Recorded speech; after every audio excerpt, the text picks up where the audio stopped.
What's good, YouTube? It's your boy Trell here. I was asked to come in today and do a Q&A. Sorry you guys hadn't seen me in a while. Hadn't had much time for, well, I won't say I had much time for Yu-Gi-Oh! I just haven't played it or anything here recently since, what was it, YCS Dallas. But it was great to meet everybody that I did get to meet. I found out that a lot of people really still don't know what my name is. Now, some people do call me weird names just to troll me. But there were literally about, I can tell you about 8 or 9 people that I met that really thought my name was like Terrell or Tyrell or whatever. So we're gonna do spelling with Trell. 5 letters, real simple. T-R-E-L-L.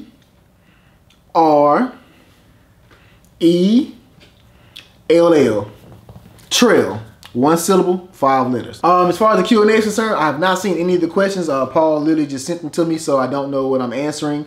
This is all gonna be spontaneous, so hopefully you guys pick some good stuff, and hopefully you guys didn't pick anything boring, because I hate to be bored. Is it worth trying a rogue deck that you enjoy in tournaments, locals, before playing a higher tier deck in tournaments? And what was the first deck you played in the tournament, if any, that wasn't meta or top tier? For those of you who know me, I do play a lot. I do own a lot of meta, but I play rogue decks all the time, especially my locals. Hell, even at regionals and stuff. But my locals, I play anything just because it's locals. Like locals is meant to be a more, you know, it's a more laid back, relaxed environment. You know, it's more fun. So I'm always playing. I'm always using that time to try out some weird strategies.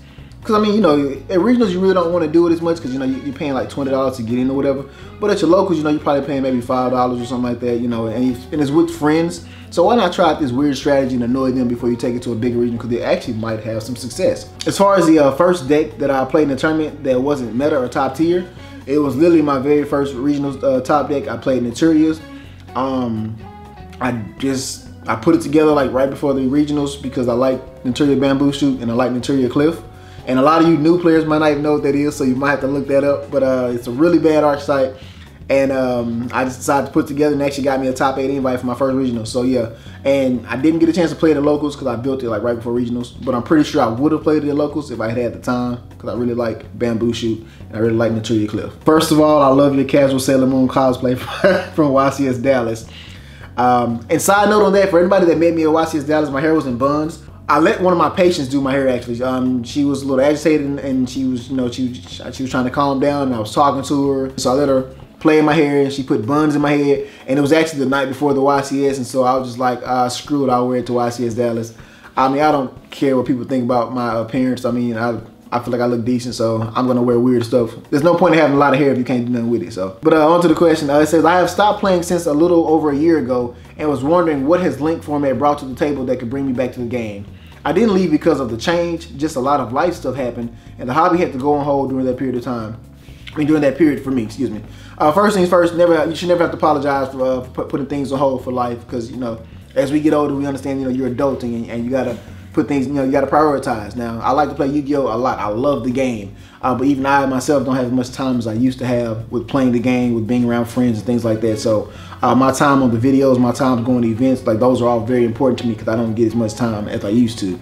As far as Link summoning, well, Link summoning was meant to quote unquote slow the game down, but we all know that that was totally askew. Like that didn't happen at all. But I've always been a more fast combo based player anyway, so I feel like just a lot of the Link monsters, since a lot of them are generic-ish, they're pretty much like Synchros and Xyz, where I mean you're still in the same vein of those extra deck monsters that rule the game, but it does provide another tier of options, and that's my thing. I like a game that gives you more options, that has a high ceiling. And now with Links, your extra deck has a much higher ceiling than it would have had with just Xyz, you know, or just fusions or things like that, you know, Synchros. So if you are able to get back to the game, I think Links is something for everybody to try out, because I've come to realize that even though I wasn't sure if I was going to play Links at first, I mean, I was going to learn it, but I wasn't sure if I was going to play it.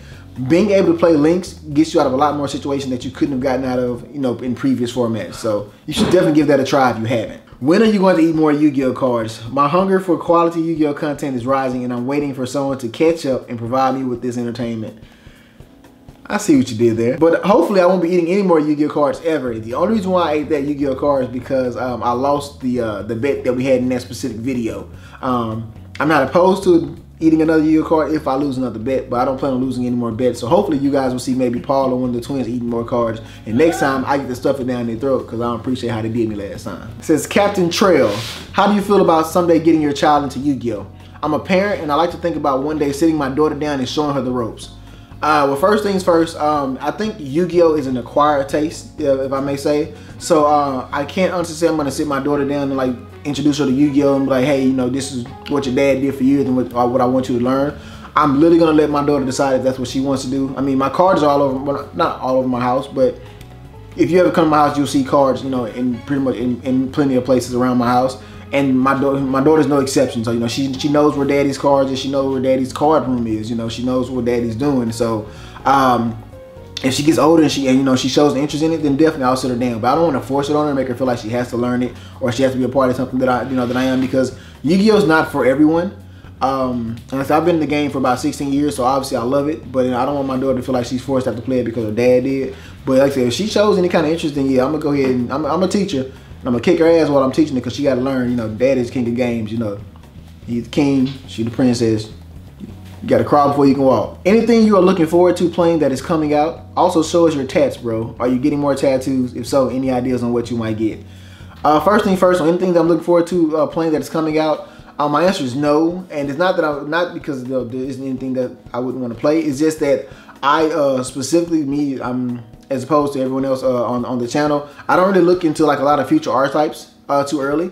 Like I'll know that they exist and that they're coming out, but I don't research them a whole lot, just because I like to stay in the here and now with the game. Because my thing is, I don't want to be one of those players that's so prepared for the future that I'm sucking in the current game. So when I'm playing the game, and of course I'm a competitive player, I like to stick to, you know, the current game and getting better at that. And when those cards come out, or when it's closer for those cards to come out, then I'll, you know, it's grind time. I'll learn the cards, the combos, you know, and things like that. But to answer your question, currently there is nothing that's coming out that I'm overly excited about playing, because I don't know what's coming out yet, and I'm okay with that. But when something is coming out, trust me, you will know, because I'll be on this channel with cards. I can't really show y'all my tattoos. I don't think that's really child safe, so we're just gonna keep it like that.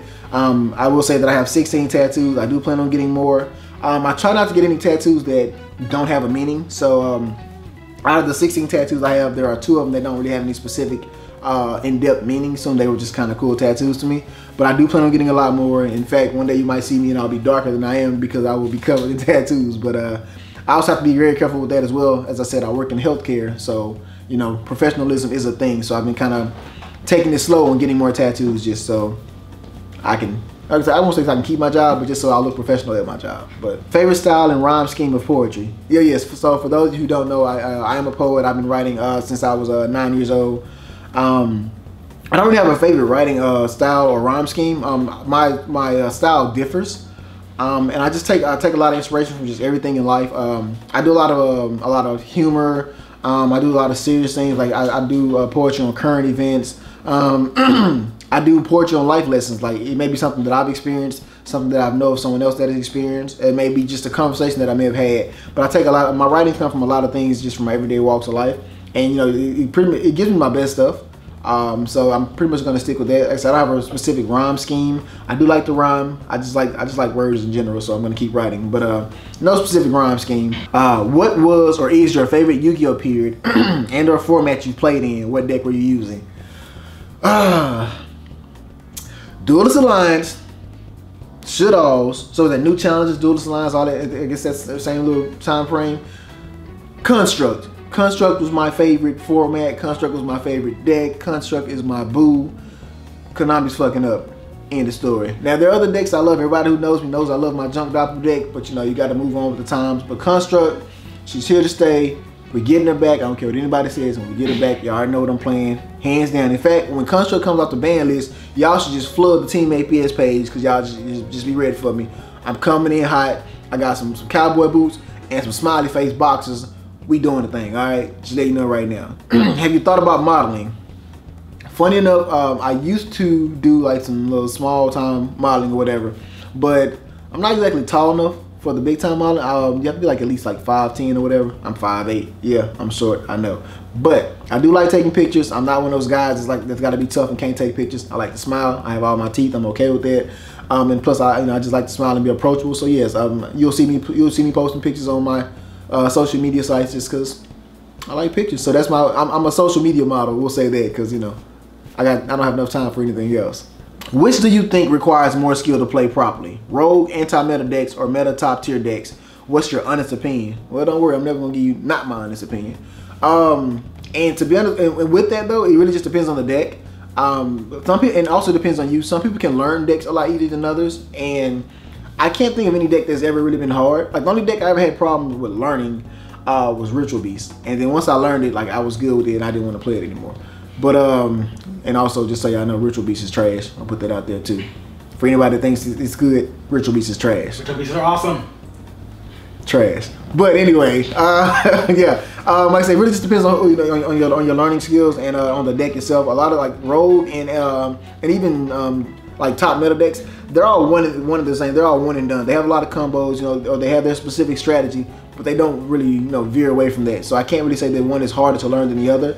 Now as far as like competing with, it's harder to compete with a rogue deck as opposed to a meta deck. That's pretty obvious because the meta deck is considered a tried and true strategy. That's why it's meta. So that's the only difference, is that a rogue deck is a little harder to a little harder to pilot in a bigger competition, because you're going to get up against the masses that are already proven to be good. But neither one is harder to learn. If you were to cut your dreads, what do you think it would be for? A really high paying job, a medical accident, Lord knows, and I hope I don't have one. Or if I just, I can't really think of anything other than that. I mean, when I do cut my hair, I'm gonna donate it. So that's always a thing. But there's no other reason for me to have to cut my hair. Like I don't like my hair is not just like a fashion statement. Like I don't just have dreads just because it looks cool. Like I have reasons. I have spiritual reasons for having dreads. So yeah, if I choose to cut my hair, it'll have to be something like something important, or something drastic for me to cut my hair. And so far, that's not happening anytime soon. So, what does pot of greed do? Oh my God! Oh, that's my last question. Pot of greed pretty much means you should quit the game. But anyway, people, this is the end of my Q&A. Obviously, like I said, for those of you who send any questions in, I want to say thank you to guys. Thank you guys for subscribing to the channel. Thank you guys for watching us and all the lameness that we provide for you guys. Hope that you guys do at least enjoy. Stay tuned for more fun and informative videos coming from Team APS and of course the squad. Yeah, hopefully we keep you guys interested, and hopefully you guys will love us from here until whenever we decide to fall off this train. Peace.